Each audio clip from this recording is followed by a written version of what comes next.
In this video, we'll study how to solve second order homogeneous linear differential equations with constant coefficients, and then we'll study natural oscillations, oscillations with damping, and forced oscillations.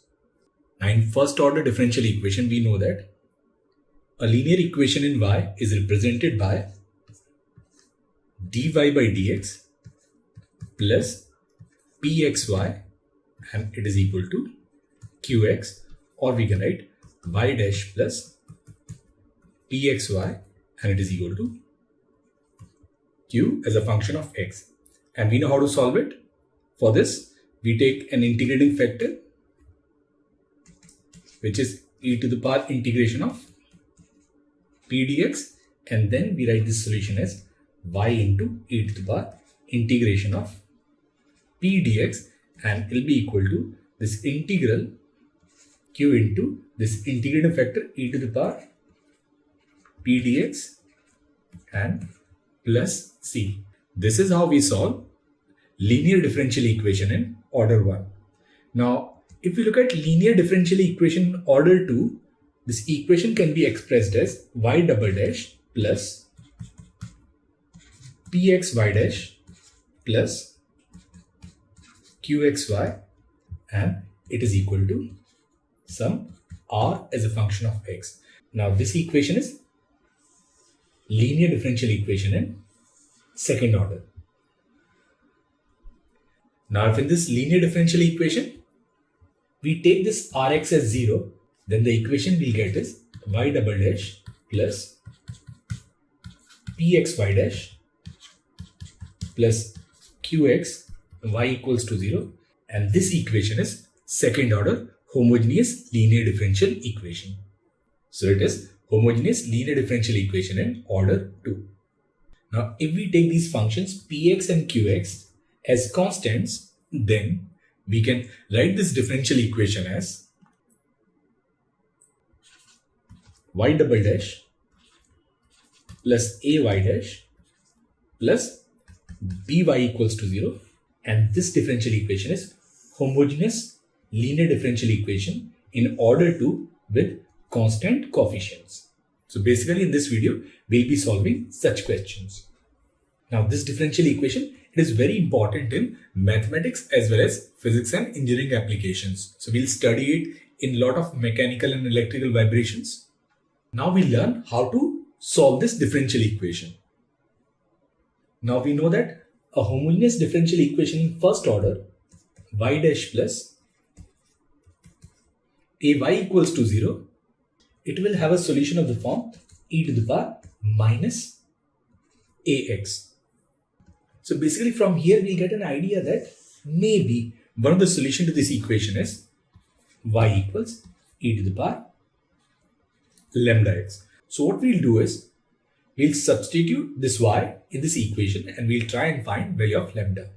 Now y dash will be lambda e to the power lambda x, and y double dash, it will be lambda square e to the power lambda x. Now if we plug in all the three values, then we can write lambda square plus a lambda plus b equals to 0, and this equation in lambda is called as characteristic equation.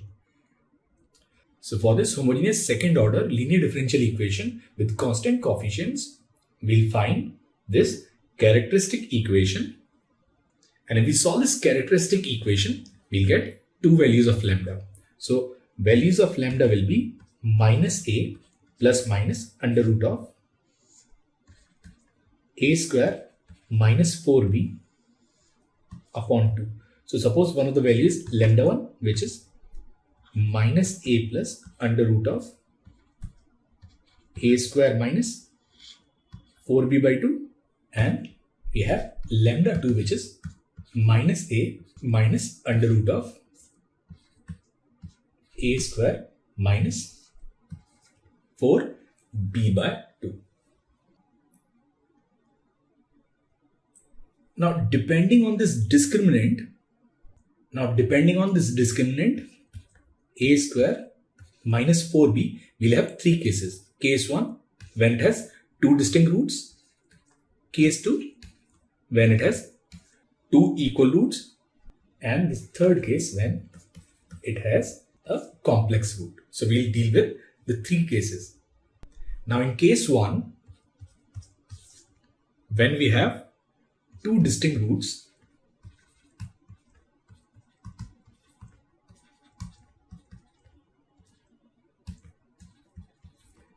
lambda 1, lambda 2, when a square minus 4b, it is greater than 0. Now in this case, we'll have two solutions, and which are e to the power lambda 1x and y2, which is e to the power lambda 2x. Now these two solutions, they are linearly independent solutions. And because these solutions are linearly independent, they become a basis of a solution. So we have e to the power lambda 1x and e to the power lambda 2x. So from linearity principle or from superposition principle, we can say that solution to this differential equation is this y, some c1y1 plus c2y2. So we can write solution to this linear differential equation as y equals c1 e to the power lambda 1x plus c2 into e to the power lambda 2x. So this is the solution of this equation when discriminant is greater than 0. So if we take an example, suppose we have a differential equation which is, now if we take this solution as e to the power lambda x, we can write its characteristic equation as lambda square plus lambda minus 2 equals 0. Now we can factorize this as lambda plus 2, lambda minus 1 equals 0. That is, value of lambda is either minus 2 or value of lambda is 1. So we have lambda 1 as minus 2 and lambda 2 as 1. So we have two real and distinct roots. So now we can write its general solution as y equals c1 e to the power minus 2x plus c2 into e to the power x.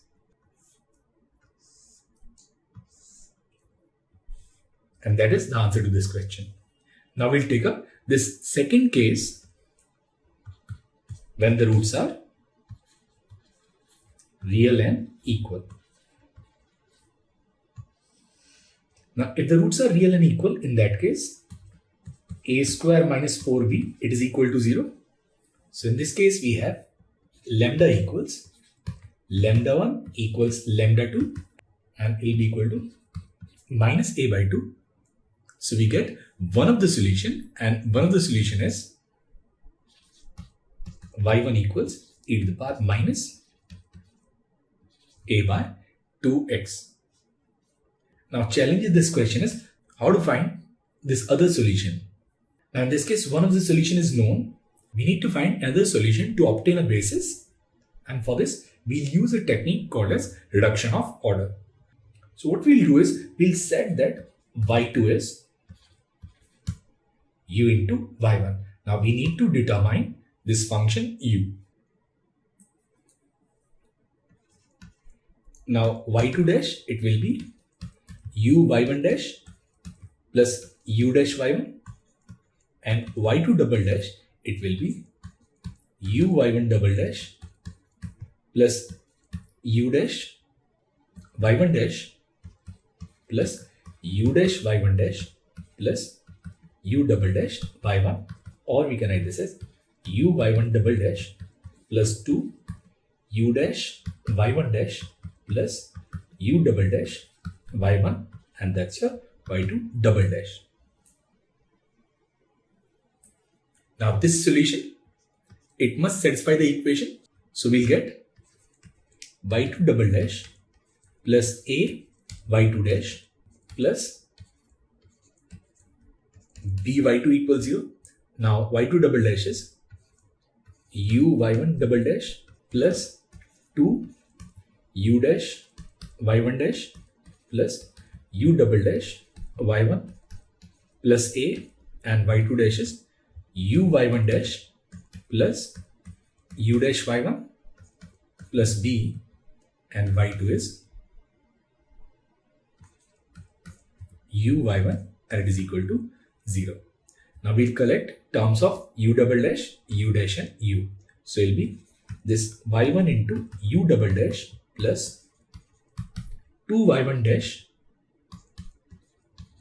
plus a y1 u dash plus u into y1 double dash a y1 dash plus b y1 equals 0. Now basically y1 is solution to this differential equation. So y1 double dash plus a y1 dash plus b y1, it is equal to 0. And we also know that this y1 is e to the power minus a by 2x. Now we differentiate this, we'll write y1 dash as minus a by 2 e to the power minus a by 2x, and e to the power minus a by 2x is y1. So we'll get 2y1 dash plus a y1, it must be 0. That means this part is also 0. So from here what we'll get is u double dash, it is equal to 0. Now if u double dash is 0, then u dash is some constant, say c2, and u is c1 plus c2x. Now once we have this u, we can write solution to this equation, and solution to this equation is y equals u into y1. So it will be this c1 plus c2x into e to the power minus a by 2x, and that is the solution to this differential equation when we have two real and equal roots. Now say for example, suppose we have this equation y double dash plus 8y dash plus 16y equals 0. Now we can write its characteristic equation as lambda square plus 8 lambda plus 16 equals 0. That means value of lambda is minus 4. Now once we have this lambda, we can write this solution as y equals c1 plus c2x into e to the power minus 4x, and that is the answer to this question. Now we'll take up this third case when a square minus 4b is less than 0, that is when we have complex conjugate roots. And in this case we'll have lambda 1 as minus a plus under root of a square minus 4b by 2. Now we can write this as minus a by 2, and since we know a square minus 4b is negative, we'll take this 2 inside and we'll take minus 1 common. So it will be under root of b minus a square by 4 iota, and the same we can write lambda 2 as minus a minus under root of a square minus 4b by 2, which is minus a by 2 minus under root of b minus a square by 4 iota. Now what we'll do is we'll let this under root of b minus a square by 4 as some omega. So now we can write this lambda 1 as minus a by 2 plus iota omega, and lambda 2 will be minus a by 2 minus iota omega. Now using this we can write two bases. So it will be e to the power lambda 1 x, which is e to the power minus a by 2 plus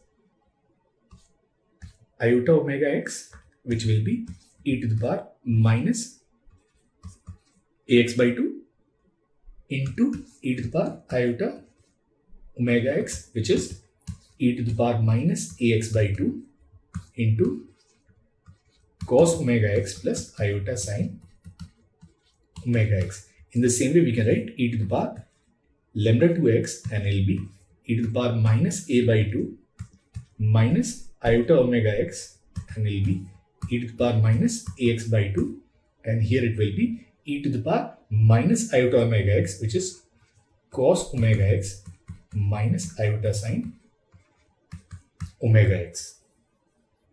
Now, looking at these two solutions, we can say these two solutions can be formed with two linearly independent solutions, which are, say, y1 e to the power minus ax by 2 cos wx, and y2, which is e to the power minus ax by 2 into sin omega x. So we can write this general solution as e to the power minus ax by 2 into a cos omega x plus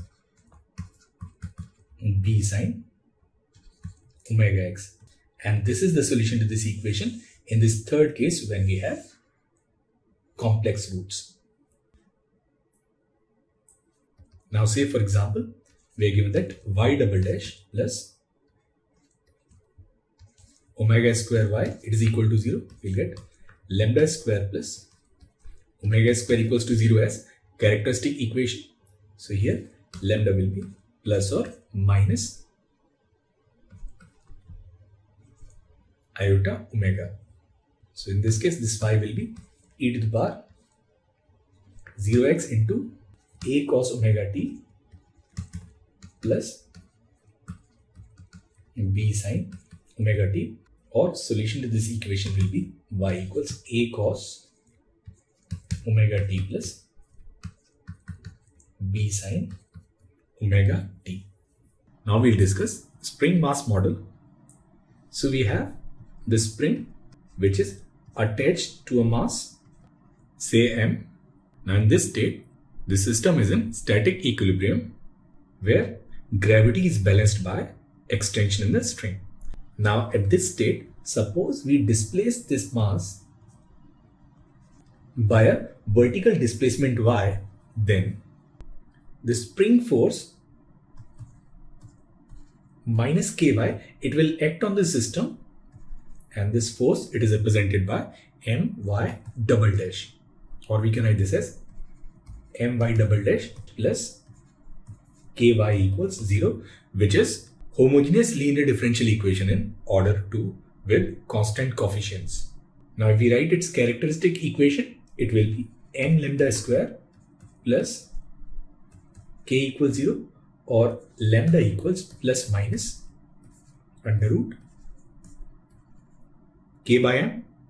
Now suppose this under root k by m is plus or minus omega naught. From here we can write its general solution y as a function of t as a cos omega naught t plus b sin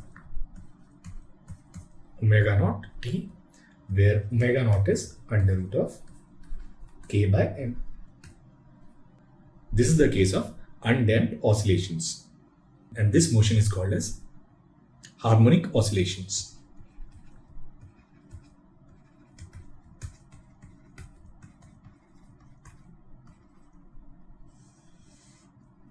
Now if we want, we can also write this as under root of a square plus b square, and we write this as a upon under root of a square plus b square cos omega naught t plus b upon under root of a square plus b square sin omega naught t. Now if we take this as sum cos delta and this as sum sin delta, we can write this general solution as yt equals a naught cos omega naught t minus delta, where a naught is under root of a square plus b square, and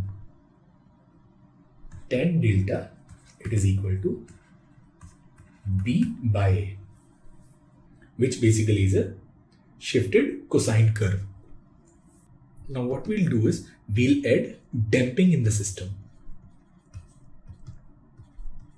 And here what we'll assume is, we'll assume that this damping force, it is proportional to velocity of the system, y dash. And because velocities are generally very small, it is a very good approximation. So in this case, we'll say this damping force, it is given by minus c y dash. Now with this damping force, This mechanical system can be expressed by this second order differential equation as m by double dash, and it is equal to minus this spring force and this damping force. So we can write this as my double dash plus cy dash plus ky equals 0. Now we'll write its corresponding characteristic equation. So it will be m lambda square plus c lambda plus k equals 0. So from here we can write this lambda is minus c plus minus under root of c square minus 4km upon 2m, which is minus c upon 2m plus minus 1 upon 2m under root of c square minus 4km. Now here we'll use a short notation. We'll let alpha as c by 2m and beta as 1 upon 2m under root of c square minus 4km.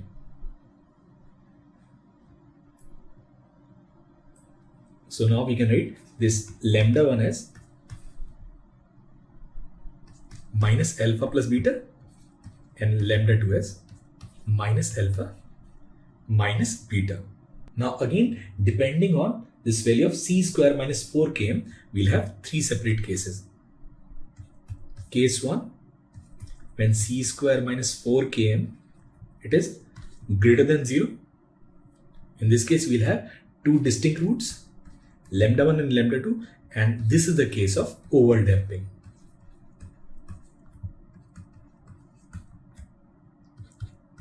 And then the second case where c square minus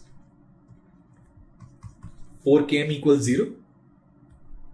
Here we'll have a double root, and this is the case of critical damping.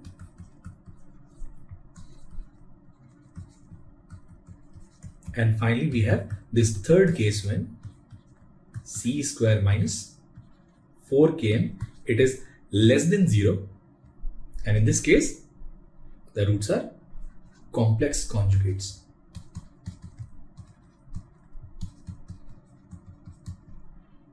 And this is the case of underdamping.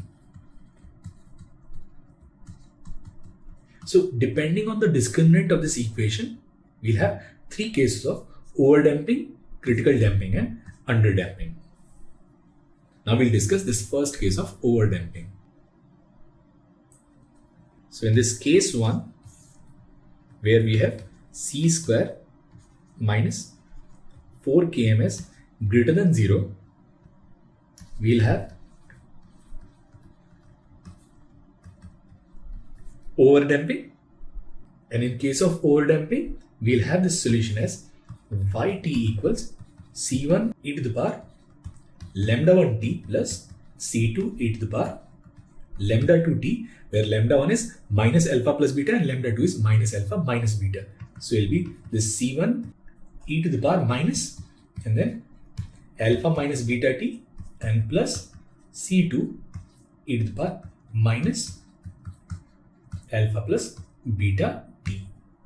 Now typical motion in overdamped case, it is represented by these three lines 1, 2 and 3, and in all these cases we have taken positive initial displacement, and in the first case we have taken positive velocity, in the second case we have taken zero velocity, and in the third case we have taken negative velocity. So this is the general motion in the overdamped case. Now we'll take on this second case of critical damping. Now in this second case, when c square equals 4mk, where we have condition of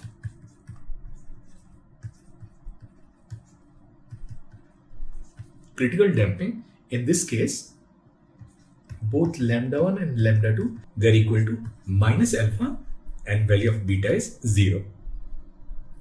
So for this case, its displacement is represented by C1 plus C2t into e to the power minus alpha t. So displacement in the case of critical damping, it is given by this equation. Now for different values of C1 and C2, if we consider its typical graph, if we take positive initial velocity, then its motion will look like this first dotted line. If we take V as 0, it will be the second dotted line. And if we take V negative, then the motion will be along either of these two lines depending on values of C1 and C2. Now essentially this first case of overdamping, it is non-oscillatory motion, and this third case of underdamping is oscillations. So basically this case, C square is equal to 4 nk, it marks the border between non-oscillatory motion in overdamping and oscillatory motion in underdamping, and that's why we call this as a critical case. Now we'll come to its third case, which is case of underdamping. Now in this third case of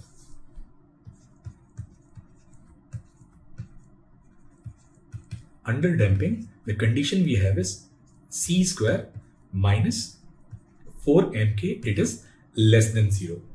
And if C square minus 4 mk is less than 0, what we'll do is we'll know that this beta, which is under root of C square minus 4 mk, will be purely imaginary. So we'll assume that it is equal to some iota into omega star. So for this case, we'll have two values of lambda. It will be minus alpha plus iota omega star, and lambda 2, which is minus alpha minus iota omega star. Now we can write its general solution as yt equals e to the power minus alpha t into a cos omega star t plus b sine omega star t, and we can also write this as e to the power minus alpha t, and it will be a naught cos omega star t minus delta, which we have discussed in the previous example. Now this case, it will represent damped oscillations. This part, a naught into e to the power minus alpha t, will form an envelope.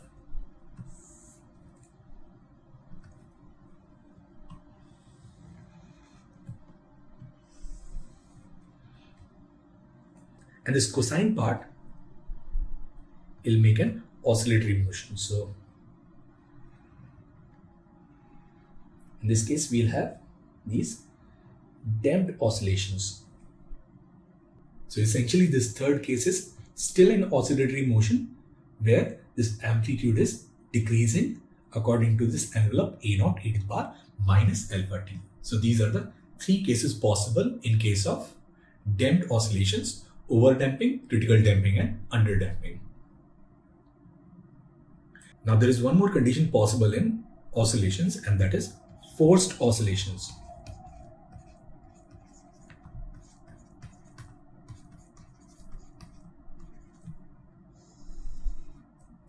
In forced oscillations, we'll have my double dash plus cy dash as damping input and plus ky as spring force, and it will be equal to this RT, where RT is called as input or driving force. Now with this RT, there are many cases possible, but of all the cases, the situation is interesting when this input force is a periodic function.